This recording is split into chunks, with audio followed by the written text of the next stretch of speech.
नमस्कार दोस्तों, आप देख रहे हैं गुरु टीवी लाइव। मैंने 7 मार्च 2024 को एक वीडियो बनाया था जिसमें बताया था कि एक वृद्ध महिला किस तरह अपने भुगतान प्राप्ति हेतु सोशल मीडिया पर मिन्नतें कर रही है कि मुझे मेरा भुगतान दिला दो, लेकिन उसे उसका भुगतान नहीं मिला। वह वैध बकाया निवेशक थी। उसके प्रपत्र भी उसके बच्चे ने मुझे दिए। उसने सहारा द्वारा है जो संचालित सुपर बीबी स्कीम में पैसा जमा किया था और यह 31 मार्च 2018 को उसने जमा किया था। 3 साल की अवधि के लिए था और 18 से यदि इसकी मैच्योरिटी डेट निकालें तो 31 मार्च 2021 होती है।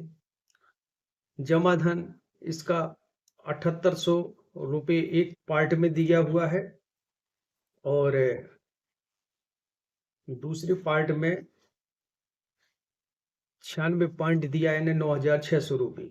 तो इस तरह आप देख सकते हैं कि इसके यह कार्ड थे जो उसका जो बच्चा दे गया था, तो उसने मुझे स्थिति बताई थी कि पैसों की अत्यधिक आवश्यकता है। तब मैंने उस पर एक वीडियो भी बनाया था, लेकिन जब इस पे पोर्टल पर है जो उसका मैंने चेक करवाया तो उसमें मेंबरशिप इनवैलिड थी। अब इसमें गलती किसकी?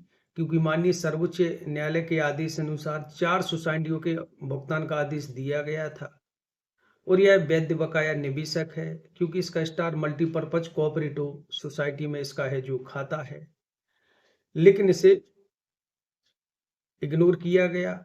सहारा समूह की जो सहकारी समिति हैं, जो लागू समिति हैं, उसके द्वारा है जो डाटा सीआरसीएस को उपलब्ध नहीं कराया गया और जमाकर्ता पैसों की बारंबार मांग करता रहा। अंततः है जो उसे भुगतान नहीं मिला और 92 साल की उम्र में उसकी मृत्यु हो गई क्योंकि वृद्ध थी, एजेड थी, बीमार थी और पैसों की उसे सर्वत बहुत ही आवश्यकता थी, लेकिन उसको पैसा है जो सीआरसीएस सहारा रिफंड पोर्टल की तरफ से जो नहीं मिला। मैंने इस पर लिख कर भी डाला, मैनेजर ने भी लिख कर दिया, लेकिन कोई सुनवाई नहीं हुई। अंततः है जो उस जमाकर्ता की मृत्यु हो गई अभी कुछ समय पहले। और ऐसे भी जमाकर्ता हैं जो सीआरसीएस सहारा रिफंड पोर्टल पर आवेदन किए हुए 1 वर्ष 2 वर्ष हो चुके हैं। 4 जमाकर्ता ऐसे हैं जिन्हें अंडर प्रोसेस और स्क्रूटनी एंड प्रोग्रेसिस दिख रहा है और उनकी मृत्यु हो चुकी है। तो ऐसा लगता है कि यह जीते हुए है जो जमाकर्ताओं को पैसा मिलना, तो अब मुझे लगता है कि जितना आप रिक्वेस्ट करेंगे, निवेदन करेंगे, तो मुझे लगता है उनका अंडर प्रोसेस या स्क्रूटनी प्रोग्रेसिस ही रखे रहेंगे।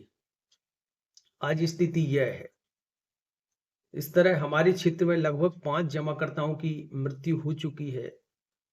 इसका तो मानते हैं कि मेंबरशिप इनवैलिड है और इसमें है जो सहारा समूह की सहकारी समितियों की गलती है, लेकिन वह बोलती है हमने डाटा दे दिया है और सीआरसीएस कहती है हमको डाटा नहीं दिया गया है, जबकि यह पूर्णतः है जो वैध बकाया निवेशक है। इसमें दो मत की बात नहीं है। इसके इनके पास प्रपत्र हैं और 4 जमाकर्ता ऐसे हैं जो वैध बकाया निवेशक वह भी हैं जिन्हें पोर्टल पर है जो 1 से 2 वर्ष हो चुके हैं। सीआरसीएस को उनको लिख के भी दिया कि इनके उपचार हेतु पैसों की आवश्यकता है।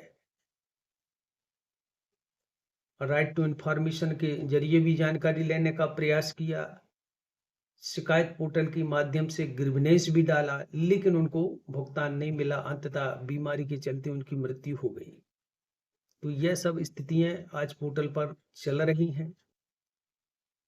अभी मैंने सैलरी को लेकर एक वीडियो बनाया था जिसमें कुछ सहारा के कर्मचारियों के फोन भी आए। कुछ लोगों ने कमिट किया कि आप सैलरी का विरोध कर रहे हैं, तो मैंने कहा मैं सैलरी का विरोध नहीं कर रहा हूं, लेकिन आप ही सोचो कि आप उस सैलरी की मांग कर रहे हैं कि जिस जमाकर्ता की जो पैसा था उसको आपने निवेश कराया और उसे 10,000 रुपये भी नहीं मिला, और यह 3-2-5 करने में आप लोगों की मुख्य भूमिका थी और आप लोगों ने आईए लगाया और अपनी सैलरी की है जो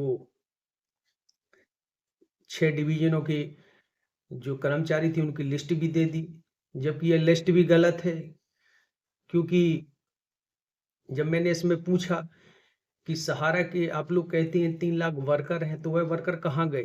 तो उन्होंने बोला सोसाइटियों का डाटा नहीं दिया गया। तो मैंने बोला आपने जो रियल एस्टेट, हाउसिंग, कमर्शियल, तो इसमें जितने भी एजेंट हैं तो उन्होंने तो काम किया है, और उनकी मेरे पास मेरे क्षेत्र की कुछ लोगों की सूची भी है जिनका आपने फ्यूचर फंड काटा है, तो उनका नाम क्यों नहीं दिया गया? ये तो सर्वथा गलत है। तो इसका मतलब ये है कि आप मनमाने तरीके से जिस प्रकार इस पोर्टल पर भुगतान की प्रक्रिया कर रहे हैं, उसी प्रकार से आप सैलरी की भी प्रक्रिया कर रहे हैं, जो कि सर्वथा गलत है। कि आप अपने वालों के नाम देकर है जो न्यायालय को भी गुमराह कर रहे हैं, तो ये कहाँ तक अच्छा है? एक व्यक्ति ने कमेंट लिखा कर्ज हो गया है, पैसों की आवश्यकता है, उल्टा सीधा कमेंट भी लिखा। मैंने उसको जवाब भी दिया। मैंने कहा आप लोगों की आत्मा मर चुकी, आपको शर्म आनी चाहिए। जिन जमाकर्ताओं की दम पर आप लाखों करोड़ों रुपए की सैलरी का हिसाब दे रहे हैं, उस जमाकर्ता को मूलधन भी नहीं मिल रहा है, और आप अपने कहना चाहिए सैलरी की मांग कर रहे हैं। कि आप लोगों को नहीं लगता कि पहले जमाकर्ता का भुगतान होना चाहिए? और जहां तक सैलरी का सवाल है, तो क्या उन एजेंटों का जिनका है जो आपने फंड भी काटा और हाई कोर्ट लखनऊ में भी उसका मामला चल रहा है, उनका कोई भी जिक्र नहीं, तो यह कैसा न्याय है? यह तो सर्वथा गलत है, अनुचित है, और ऐसा पैसा लेकर क्या आपको फलेगा? आज यह बेचारी जो वृद्ध महिला थी,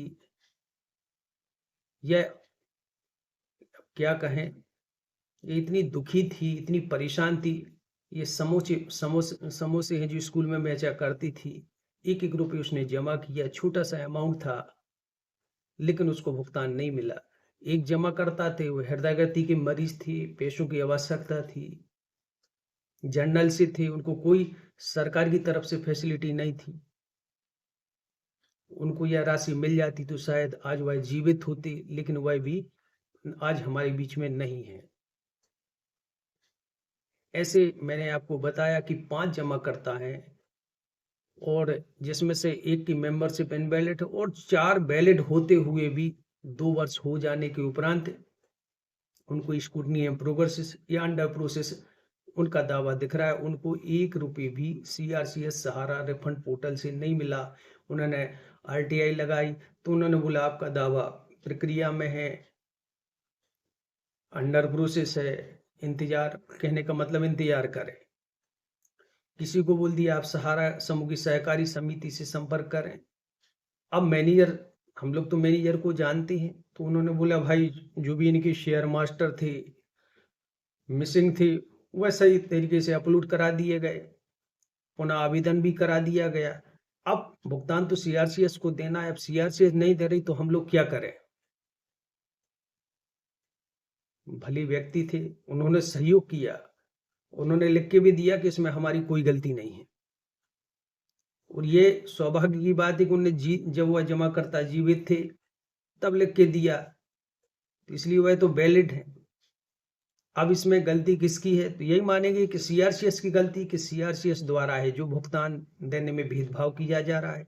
किसी को 45 दिन में, किसी को 3 महीना में, और किसी को 2-2 साल हो रहे हैं, वह भी जिनके कंज्यूमर फोरम के आदेश हैं, हाई कोर्ट के आदेश हैं, उन वैध बकाया निवेशकों का है जो सत्यापन भी नहीं किया जा रहा है, और यदि शिकायत करते हैं तो उनको अंडर प्रोसेस या स्कूटी इन प्रोग्रेस में डाल दिया जाता है।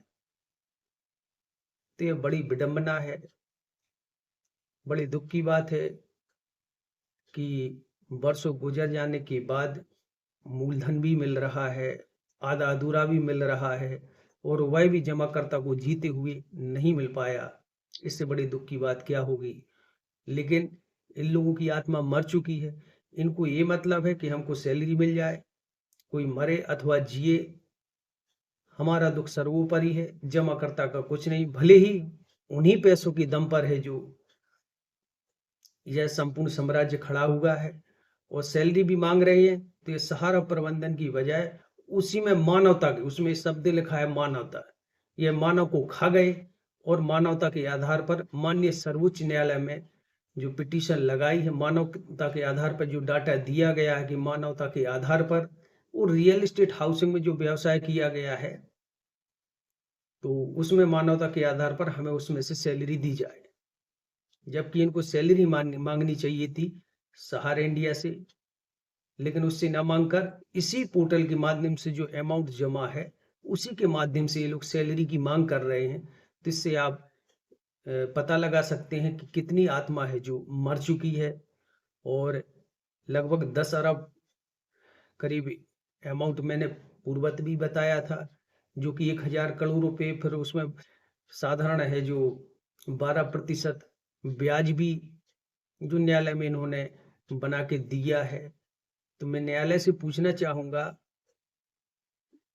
कि यह जमाकर्ता जो कि आज भुगतान न मिलने के कारण आपके आदेश अनुसार वैध बकाया निवेशक हैं, लेकिन इनको भुगतान नहीं मिला, तो इनका मौत का जिम्मेदार कौन है और किस पर है जो यह हत्या का प्रकरण दर्ज होना चाहिए।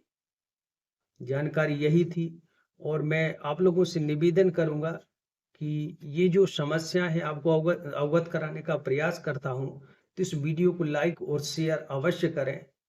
मेरा इस चैनल के माध्यम से कोई पैसा कमाना या कुछ नहीं है, बस ये है कि अपनी बात रखना और सीआरसीएस तक पहुंचाना, क्योंकि आगे वैधानिक कार्रवाई तो कर ही रहा हूं और करूंगा, और सीआरसीएस से भी मैंने संपर्क किया है, और जैसे ही है जो उसका निष्कर्ष निकलता है तो उनसे मिलने भी जाऊंगा, और ये डाटा है जो उनके समक्ष पुनः है जो प्रस्तुत करूंगा, जिसमें ज्वाइनिंग पॉइंट है, जमा धन है, यह मैंने पूरी जानकारी है जो एकत्रित कर ली है और उनके समक्ष है जो रखने जा रहा हूं कुछ समय पश्चात। तो जानकारी यह थी।